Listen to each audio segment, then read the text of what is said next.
Vegetable fried rice நம்ம ஸ்டைலில் எப்படி செய்கிறதுன்னு பார்ப்போம். அதுக்கு இதெல்லாம் வெஜிடபிள்ஸ்லாம் கட் பண்ணி வச்சுருக்கேன். சாதம் ஆற வச்சு வச்சுருக்கேன். ஒரு 3 ஸ்பூன் கடலை எண்ணெய் ஊற்றிருக்கேன். எண்ணெய் காய்ச்சதும் பூண்டு செவந்த உடனே வெங்காயம், ஒரு பெரிய வெங்காயம், 2 பச்சை மிளகாய். காய்கறி எல்லாம் ஒன்று ஒன்றா நம்ம ஆட் பண்ணிடுவோம். இந்த காய்க்கு தேவையான உப்பு போட்டுருக்கோம். ஒரு மூடியை போட்டு ஒரு 5 மினிட்ஸ் வேக வச்சுருவோம்.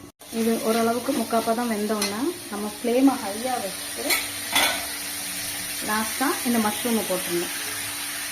ஒரு 2 ஸ்பூன் பெப்பர் போட்டுக்கலாம். மிளகுத்தூள் ஹை ஃப்ளேமில் வச்சு இந்த மஷ்ரூம் நல்லா வணங்கினோன்னா நம்ம ஆற வச்ச சாஸ் அதில் போட்டு